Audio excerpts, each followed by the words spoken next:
हरियथाय प्रेमार्पण समदर्शन प्रेमार्पण समदर्शन जग जन दुख जाय नमो नमो प्रभु वाक्यमनातीत नमो नमो प्रभु वाक्यमनातीत मन वचनैका हार प्रभु मन वचनैका हार ज्योतिर ज्योति उजल हृदय कंदर ज्योतिर ज्योति उजल हृदय कंदर तुमि तम भंजन हार प्रभु तुमि तम भंजन हार नमो नमो प्रभु वाक्यमनातीत नमो नमो प्रभु वाक्यमनातीत मन वचनैका धार प्रभु मन वचनैका धार ज्योतिर ज्योति उजल हृदय कंदर ज्योतिर ज्योति उजल हृदय कंदर तुमि तम भंजन हार प्रभु तुमि तम भंजन हार धे धे लंग रंग भंग बाजे अंग संग मृदंग धे धे लंग रंग भंग बाजे अंग संग मृदंग गाइछे छंद भक्त वृंद आरती तुम्हार गाइछे छंद भक्त वृंद आरती तुम्हार जय जय आरती तुम्हार हर हर आरती तुम्हार शिव शिव आरती तुम्हार खंडन भाव बंधन जग बंधन वंदे तमाय जय श्री गुरु महाराज जी की जय।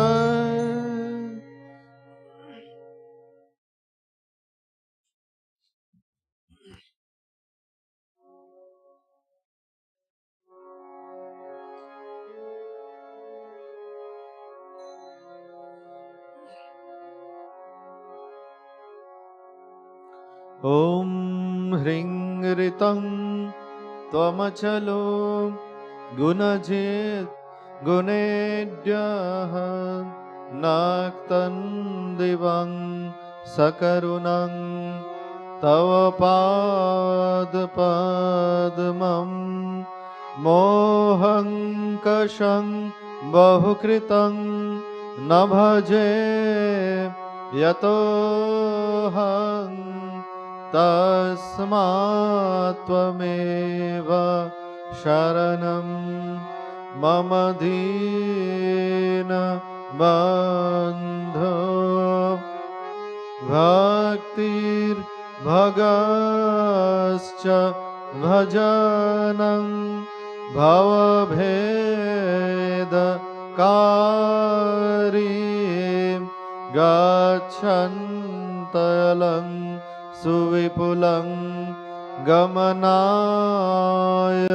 तत्त्वं वक्त्रोद्धृतोऽपि हृदये नामे भाति किञ्चित् तस्मात् त्वमेव शरणं मम दीन बन्धो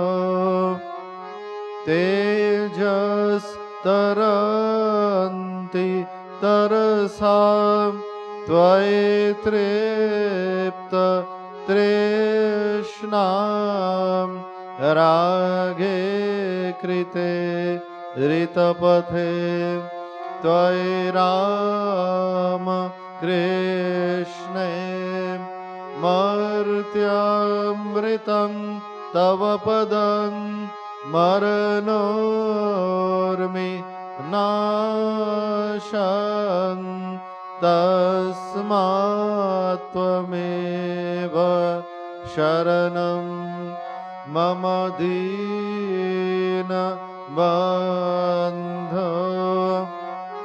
कृत्यं करोति कलुषं कुहकान्तकारी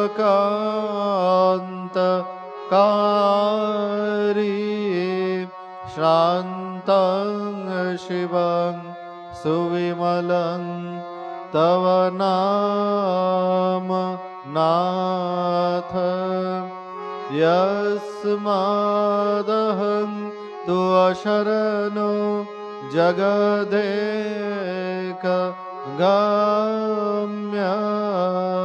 तस्मात् त्वमेव शरणं मम दीनबन्धो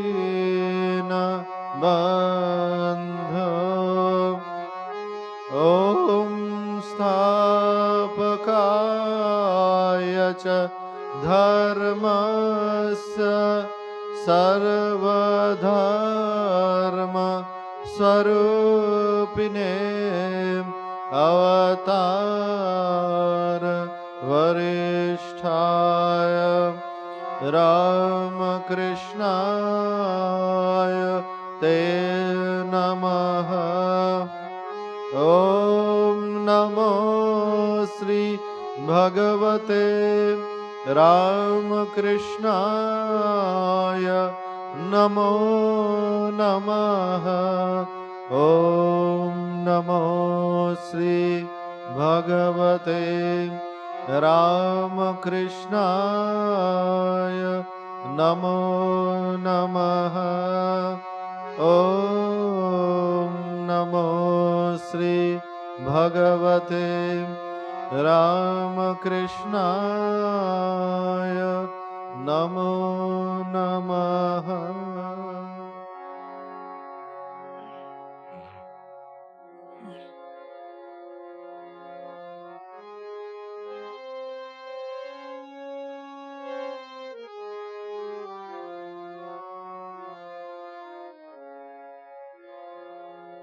ॐ सर्वमङ्गल माङ्गल्ये शिवे सर्वार्थ साधिके शरण्ये त्र्यम्बके गौरी नारायणी नमोस्तुते। सृष्टि स्थिति विनाशानां शक्ति भूते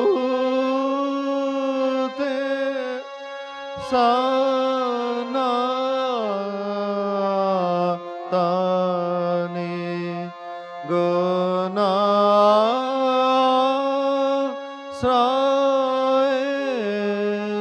गुणमय नारायणी नमोस्तुते।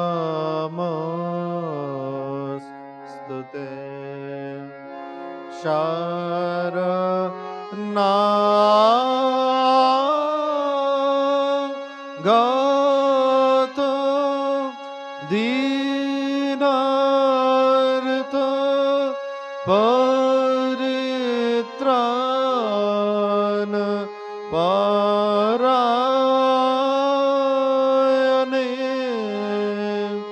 सर्वस्यार्थी हरे देवी नारायणी नमोस्तुते। Jayonarayani Namostute Jayonarayani Namostute Jayonarayani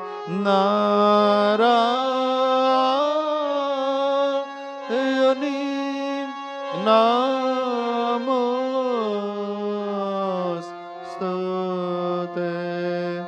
Jayonarayani Namostute.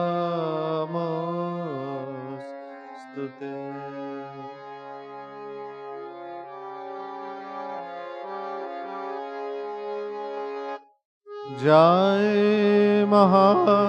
Mai ki Jai, Jai Bhagawan Sri Ramakrishna Deva ki Jai, Jai Swami Ji Maharaj Ji ki Jai.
Hello, check.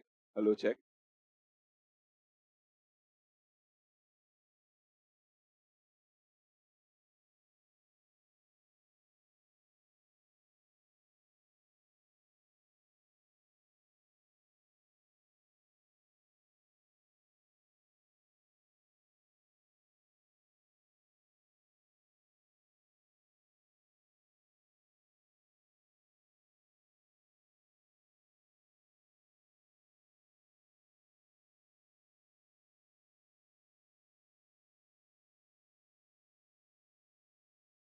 Namashri Atirajaya Vivekananda Sure Satchit Sukhasvarupaya Swami Netapaharine. So, this Maya and Illusion lecture of Vivekananda, third in the series of his Maya lectures, the substantial part of the lecture dwelt on these conflicting issues at various levels that define our human existence. And we had dwelt on various possible reasons for it.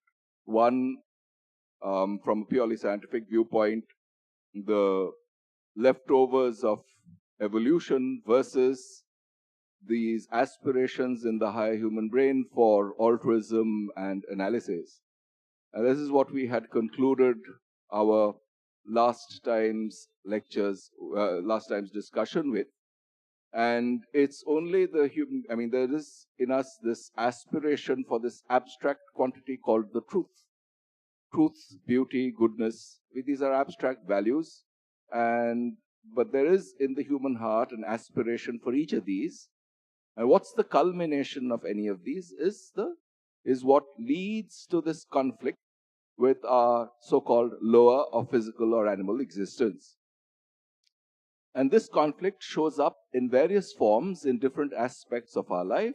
And this conflict, this is an existential fact, is when it is taken out and abstracted and generalized, that conflict is called Maya. And we have seen that it's not just some kind of a naive day-to-day conflict that one is talking about. It also has deep implications at a philosophical level, where we find these conflicts between yes and no. I mean, that's human beings are accustomed to thinking in terms of polar opposites, and here the issue is basically something like, I mean, basically the conflict between, say, what we call some affirmative and the negative. Yeah. So here it's, I mean, that's sort of the most abstract form that this conflict takes. Why? Because we take joy, and then the negation of joy is sorrow. Existence, the negation of that is non-existence. Eternality or timelessness, the negation is temporality, etc., etc. And so the crux of all our contradictions comes to this basic fact, the basic conflict between yes and no, between affirmative and negative. And we had mentioned last time this tremendous similarity in practice between two philosophies which ostensibly are absolutely polar opposites, but really are mirror images of each other, namely Advaita Vedanta and Madhyamaka Buddhism. The one says the reality is not, the other says the reality is yes. So it's, in some sense, I mean, there's this all versus nothing. That's the conflict. I mean, that's the extreme form that this philosophy of dual pairs takes. And once you start analyzing what one really means by nothingness, or what one really means by everythingness or all, essentially it's a finger pointing to something that is not conceptual, or that is at the substratum of conceptuality. One says basically this is not something, if what the human aspiration for something that's real or true is something, I mean, where both these philosophies agree, is that it cannot be found, any kind of a teleological ultimate truth cannot be found in our phenomenal existence, yeah, and lies therefore beyond phenomena. There I think both agree, and that the names or the concepts or the philosophical frameworks that they use to describe that are slightly different. But once you understand this slight difference, I mean, and you replace the yeses by the no's in one, you get the other. Or you replace the no's by the yeses in the other, and you get the one. So this is where we had stopped last time. So let's start with this particular paragraph, where he summarizes all these conflicts once again, because this is the part from where the analysis really starts. I mean, so far we were collecting raw data. Our lives are things like the data of a laboratory. We have our individual experiences, and we collect that and as pieces of information. Then we train our mind to look at those experiences and ask ourselves, are these experiences giving us subjective reactions that we want, or are they giving us subjective reactions that we do not want? and then lead our lives subsequently according to our convictions. Yeah? So this raw data has already been mentioned. Now the analysis of this raw data starts. In one form or another, we are all in it. In it means in this state of contradiction. It is the most difficult and intricate state of things to understand. It has been preached in every country, taught everywhere, but only believed in by a few. Because until we get the experiences ourselves, we cannot believe in it. What does it show? Something very terrible. For it is all futile. Time, the avenger of everything, comes and nothing is left. He swallows up the saint and the sinner, the king and the peasant, the beautiful and the ugly. He leaves nothing. Everything is rushing towards that one goal, destruction. Our knowledge, our arts, our sciences, everything is rushing towards it. None can stem the tide.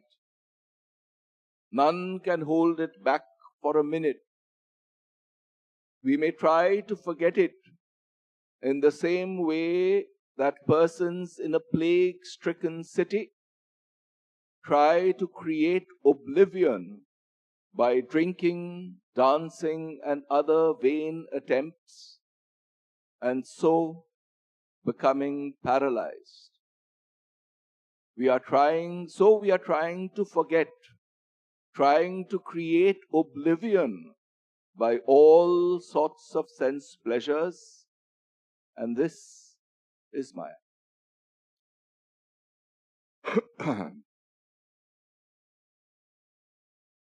Here he is basically saying that these values that we attach to experiences, that we attach to things, good versus bad, epitomized by the saint and the sinner, the beautiful beauty and crudeness, or beauty versus ugliness, human value,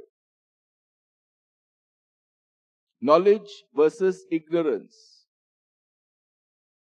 wealth versus poverty, king and the peasant. And what is he saying?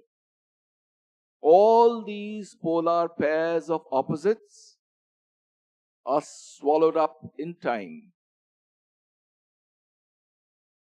Monarchs who rule the earth, or rule substantial parts of the earth, are no more.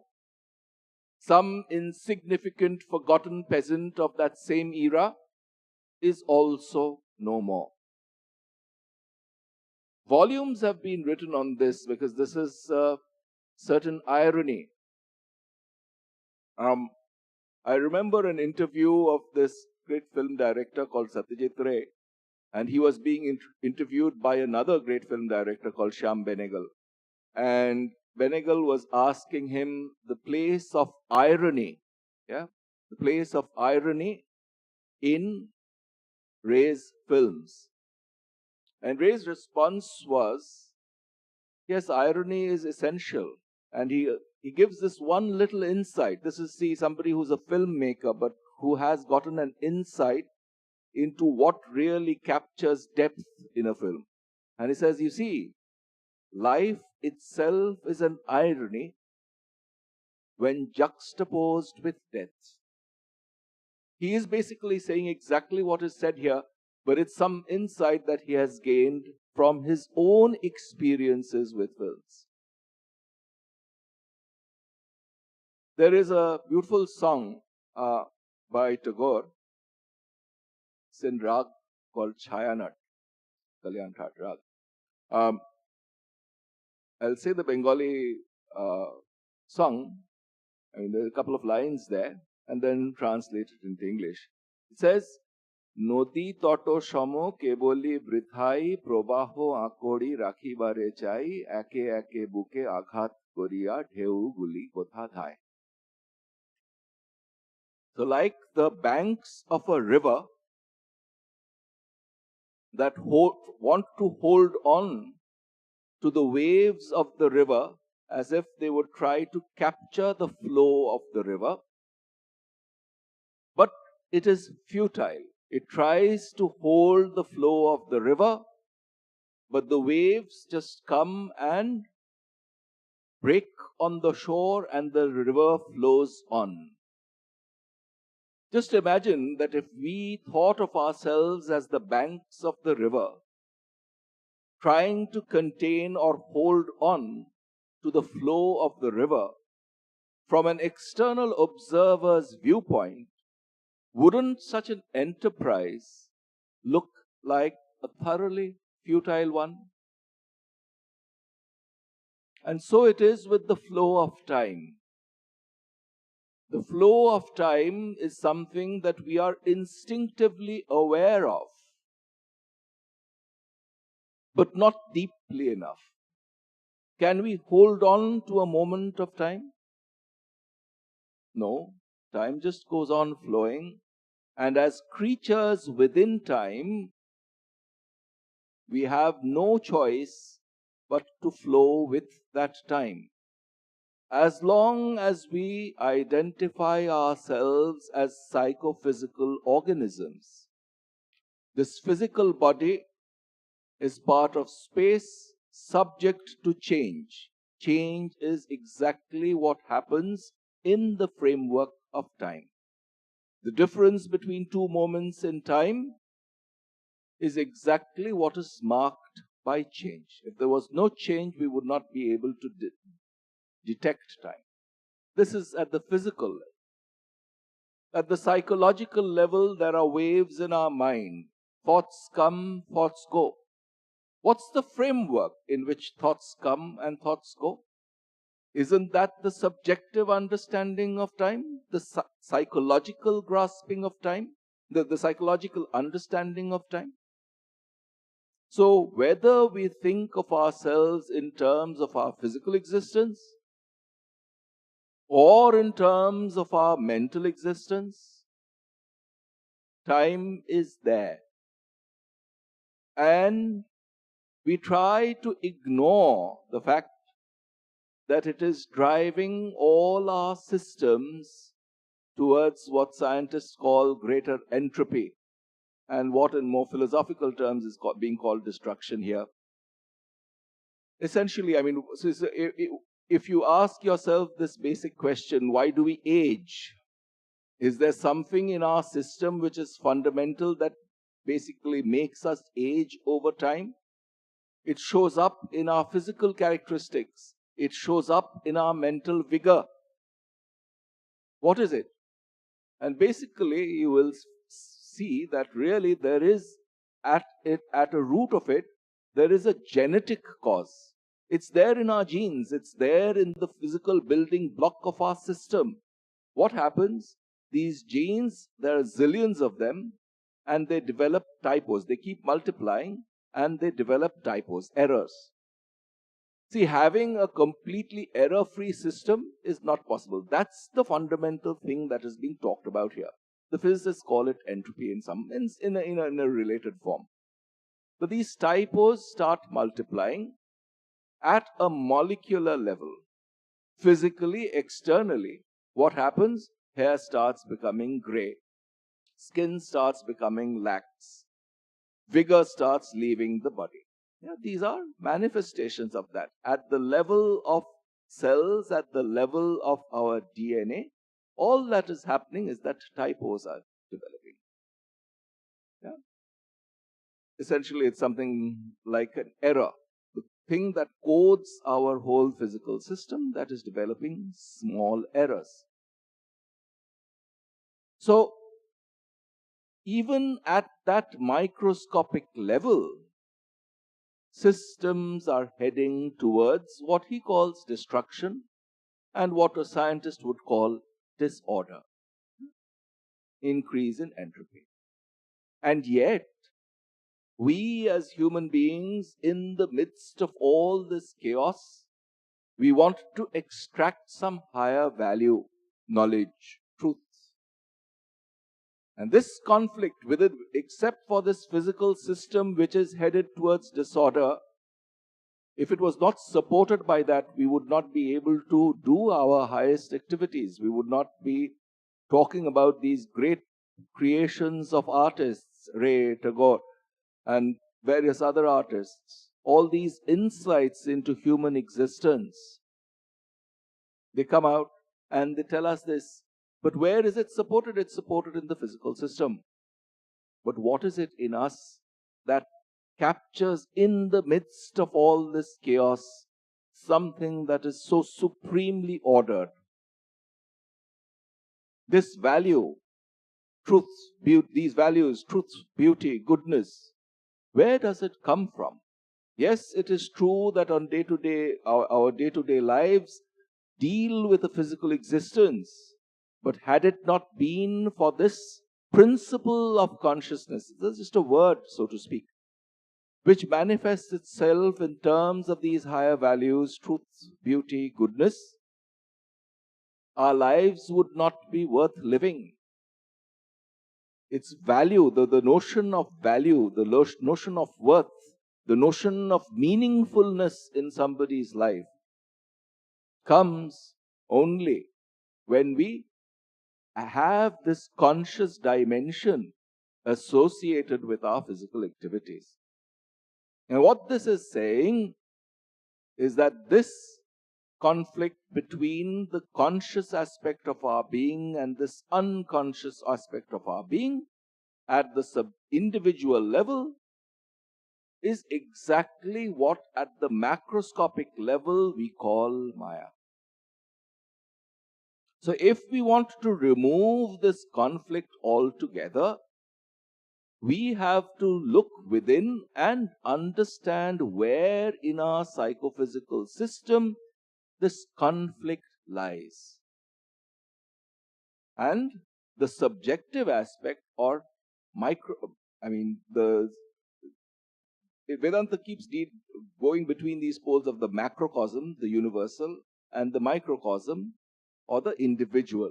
At the individual level, this is exactly what is identified by Shankara in his Brahma Sutra Bhashya as adhyasa.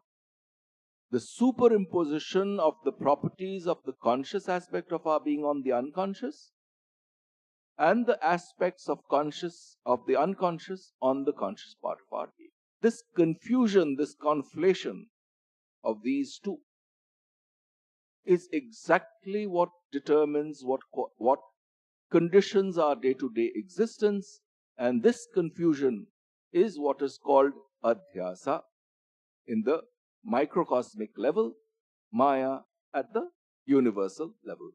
So, if one is to try to get one's hands on it, one just has to look within and see that within us there is this aspect which is trying for higher values, which are primarily conscious, which would not be definable without consciousness. At the same time, there is our physical existence which holds us back, and that's the unconscious part of our being. We cannot help thinking except in terms of these two. Once we recognize, but see, here's sort of the irony of it. As I said, Ray described life itself as an irony when juxtaposed with death. All of us know as an abstract fact that we are all going to die at some point. But our physical system has developed within itself a way of forgetting this. It's hardwired into the neurons of our brain. Because had we, with an immature mind, if we were to think of death, what would happen is that we'd lose all vim and vigor and zeal for anything positive in our lives. So the physical system itself has tricked us into disregarding this notion of death as part and parcel of our lives. We have mentioned this particular thing from the Mahabharata several times. ahanyahani bhutani gacchanti yama mandiram shesha sthiramichanti kimascharya atahparam. This is in answer to one of the Yaksha Prashnas. Yudhishthira says this. What is the most surprising thing in the world? Ahanyahani bhutani gacchanti yama mandiram. Ahani, ahani. Aha is day. Every day people are going to Yama Mandira, dying. At this moment, right now we are discussing, somebody in the world has passed on, somebody else has been born. However, ahanyahani bhutani gacchanti Yama Mandiram. Shesha sthiramichanti. But I still think that I am going to be alive forever. Kimascharya param. What could be most surprising than this? It's against all common sense. It's against all logic. Somehow everybody is dying, but I somehow feel I go along comfortably with my life, ignoring death as if it is never going to happen to me. This is a phenomenon. This is just a phenomenon of existence. And herein lies the contradiction. Can we, some of you might have heard of Ramana Maharshi. When he was a young boy, there was this fear of death had caught hold of his mind at a certain point, and he sort of detached himself and tried to witness his own death. So basically the body would die, etc., etc., and all of it would be burnt, it would go off to ashes. But still, there was this conscious principle which was recognizing it. Neither being elated nor being depressed by the fact, but just as a witness. And therein lies the hint. Yeah? That for a greatly evolved soul like Ramana Maharshi, that one experience was enough. But in a way, for all of us, this particular duality is available at every moment of our existence, provided we are interested in noting it. So what happens? Thoughts come, thoughts go in our minds at every moment. As if a thought is born, lives for a while and dies. But when that thought is born and lives and dies, what is happening? I am that thought. If that thought was it's not something that is outside us. When I am feeling pain, I am the pain. It's an aspect of me which is identified with the pain. An aspect of me is identified with the thought, which means take that to its logical limit. Each moment, I as a thought am being born. I as a thought am living for a few moments. I as a thought am dying. But still, we are not particularly worried that the thought has vanished, that a particular sensation that I had in the morning is gone now. Then I was identified with it, but it has passed, and we are perfectly happy with it. We are not particularly concerned that a thought I had earlier is gone now. The only thing is, somehow there is this idea that I am this psychophysical system, and at death it will be no more. And so the mechanism, so we have convinced ourselves that it is through this mechanism that we sense thoughts. So we limit ourselves and say that, oh, this limited existence is going to cease. What a terrible thing. This preliminary hypothesis that I am this limited being is the cause for fear of destruction. So what is going to go away in any case? It's this limitation.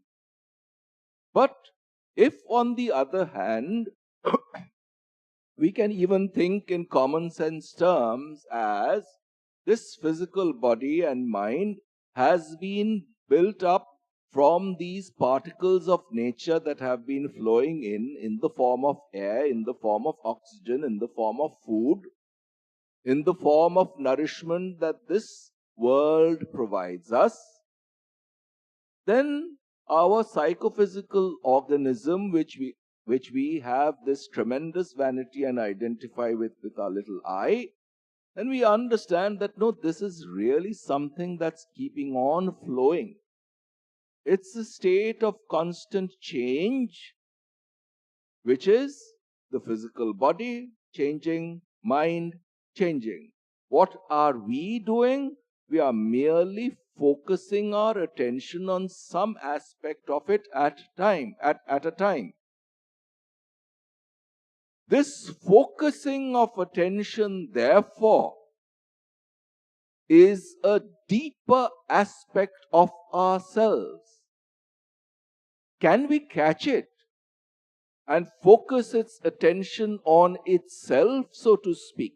Why? Because it is this focusing, or this awareness and focusing, consciousness and focusing, consciousness and attention, that defines the core of our subjective being. Can we catch hold of that faculty? Are these two aspects, awareness and attention, really caught within the framework of time and space? When you're conscious of yourself, do you first become conscious of time and then become conscious of this? No, it's at best simultaneous, or perhaps the consciousness is a precondition of being aware of even time and space. So we really have access every moment of our lives to this precondition of all existence. This is what they call the substratum of all existence.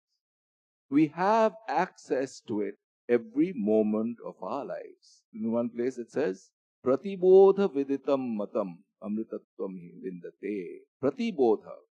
Through every act of awareness, through every act of consciousness, through every act of attention, that conscious principle in us is revealing itself, is exposing itself. But such is our strange, confused state of existence that we forget that.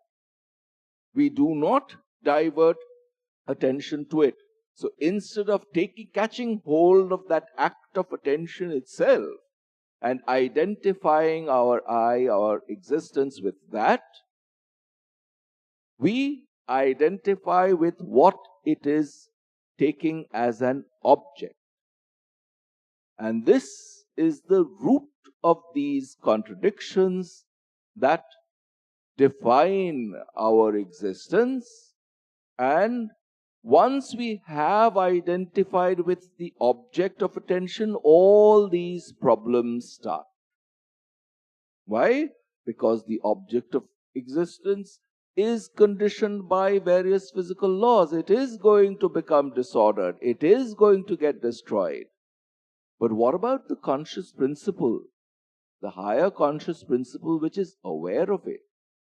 Can we analyze and identify ourselves most of the time, at least largely, with this aspect of our being that is conscious of the object? It's something that needs practice, because we are accustomed purely by force of habit to focus on the object and not on the conscious subject. What this is exhorting us to do is to change that focus. Once that focus is changed, the problems vanish of themselves. If not, if we focus on the unconscious aspect, what happens? We will have to try to forget the fact that these unconscious objects are bound by the laws of nature and therefore will be destroyed. So there are two ways available to us. One, think in terms of more fundamental realities and get to this conscious principle, which is the witness. Way out one. This is a permanent and, well, it's a hard solution, difficult solution, because it consists of changing habits. Alternative 2, forget that there is a problem. Identify with the object of awareness and forget that this is going to go towards destruction. Essentially, forget or disregard certain truths as being relevant to my life here and now. So, one, facing the truth boldly and trying to live and act according to it, or forgetting it and thinking of the temporal, the relatively less true, the false aspect of our being as true. But then we'll have to concoct all kinds of stupid, silly narratives, foolishnesses. And that's what leads us to the other alternative. Yeah? So the first thing, so let me just summarize and we'll go on from here next time. Essentially, there is this conflict that comes up in our existence every day, almost every moment. And we seek almost always one of those two alternatives. What is being said is that the only way to get out of this conflict is to see that these are aspects that we as consciousness are aware of. Both poles, neither something to be desired nor something to be hated. This equanimity, undisturbability by that which is happening, appearing in our consciousness. Getting at the truth of things, not in terms of values, but in terms of something much deeper. That's one way out. The other is to ignore these deeper aspects of reality and subscribe to what is so-called practical wisdom, which essentially here means living a life. At a certain level, therefore, it is enquiring into truths to the hilt. The other, forgetting the truth. This is exactly the polar opposite between Viveka, analysis, and aviveka or moha. Yeah? We'll come back to this next time. The problem has been posed, the philosophical problem has been posed, and we'll come back to the solutions, these two possible solutions, in the next discussion. Om Shanti Shanti Shanti Harihi Om Tat Sat Shri Ramakrishna Arpanamastu.